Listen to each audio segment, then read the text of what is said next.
twongeye kubasuhuza inshuti zacu mudahwema kutwereka ko mudukunda. Uyu munsi tugiye kubagezaho amwe mu magambo yavuzwe n'umugabo ukomeye Dr. Myles Munroe, umwanditsi w'ibitabo, umwigisha, umuvugabutumwa ukunze guhugura abantu batandukanye mu buryo butandukanye, mu buryo bwo mu mwuka, mu buryo buri spirituel cyangwa se mu magambo y'ubwenge, abakomeza ndetse abazamura muri kariyeri zabo. Uyu munsi rero twagwitemo amwe mu magambo 20 yavuze akomeye ahindura ubuzima bw'umuntu wese, ndetse ushobora no kuba wakoresha mu buzima bwawe ukayagenderaho akagira aho kugeza muri kariyeri yawe cyangwa se mu buzima bwawe rusange. Hari aho yavuze ngo niba ushaka kuba umuntu ukomeye cyangwa se kuba umuntu ufite success, banza ushake kuba umuntu, guhinduka umuntu ufite indangagaciro. If you want to become successful, seek to become a person of value. Kugira ngo ubashe kuba umuntu ukomeye, banza ushake guhinduka kuba umuntu w'indangagaciro. Dr. Myles Munroe yarongera avuga ngo umuntu wese avukana imbuto yo gukomera. Umuntu wese avukana imbuto yo gukomera. Ntakagira ugusuzugura, ntakagire uguca intege kuko wavukanye imbuto yo gukomera. Kandi nanone Dr. Myles yarongera avuga ngo imico irakura cyangwa se irakuzwa, irazamurwa, igatezwa imbere. Ntiwashobora kuyisengera, ntiwashobora kwiyiriza ngo ubashe kuyigira. Imico ni ubushobozi bwo guca mu bigoye, mu bigusuzuma, mu bigeragezo, ariko ugakomeza ugashikama, ugakomeza ukaba ukomeye, uhamye, udateshuka cyangwa se ngo unyeganyezwe n'ibyo ubona mu maso yawe, n'ibyo ubona imbere yawe, aho ukaguma uri wa wundi. Yarongera avuga ngo ishusho twe dufite ubwacu ni igihe cyose izerekana uburyo twashobora gukemura ibibazo byo mu buzima bwacu, cyangwa se uburyo twakwitwara mu buzima bwacu. Myles yaravuze ngo igihe wizera mu nzozi zawe no mu cyerekezo ufite, icyo gihe nibwo bikurura ibyo ukeneye byose kugira ngo ubashe kugera kuri za nzozi zawe. Nta muntu n'umwe wavutse avukiye gutsindwa. Gukora cyane cyangwa se hard work n'umwete, gukora cyane n'umwete nibyo byibanze byo kukugeza ku ntsinzi, kuri success.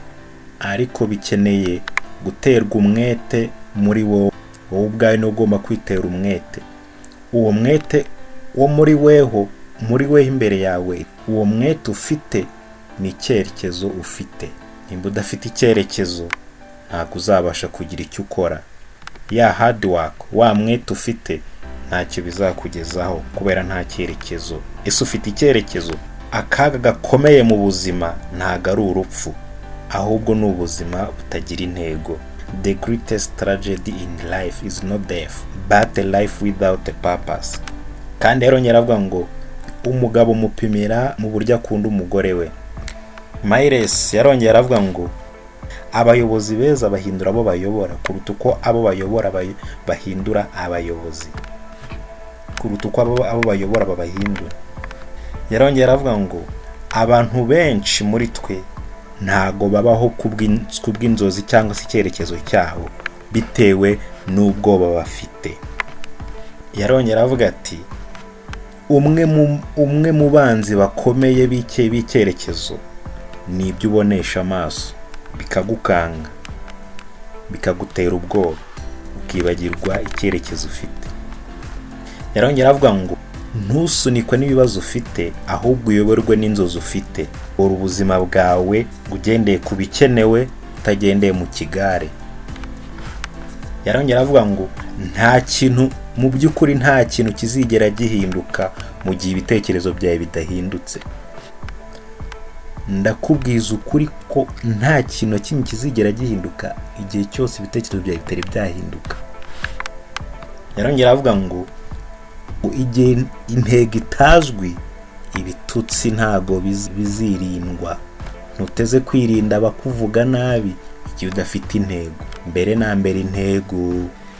Igikorwa gikomeye cy'ubuyobozi ni ukwigisha, ni uguhugura, utitaye ku byo wize byose. ku byo wagezeho byose, ku byo wakusanyije byose, ku byo wabashije kuzuza no kugeraho byose igihe byapfa, niba byose bizapfana nawe, bizashirana nawe, bivuze ko muzaba muri kiragano cyatsinzwe cyangwa se generation yatsinzwe.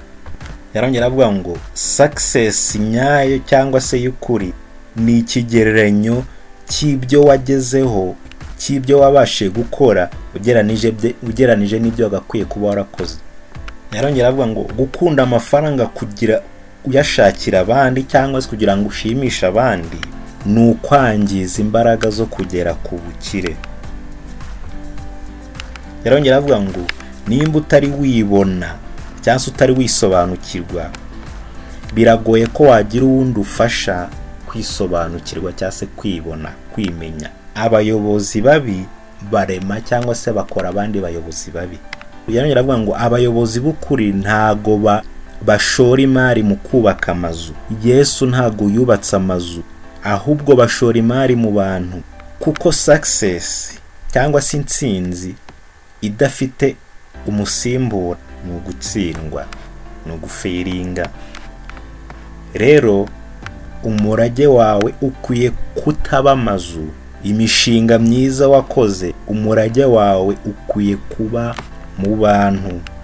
Yarongera avuga ngo ntabwo uri umukene, ahubwo utekereza nabi, uri gutekereza nabi. Bakunzi bacu b'inzu y'ibitabo, turabashimira komeza kutugaragariza urukundo. Turabasaba ko mukomeza ukanda subscribe, ukaza ukanda like, ugakora share ku biganiro byacu twagiye tubagezaho, kugira ngo n'izindi nshuti zanyu zikomeze kubageraho. Murakoze, aho utaha.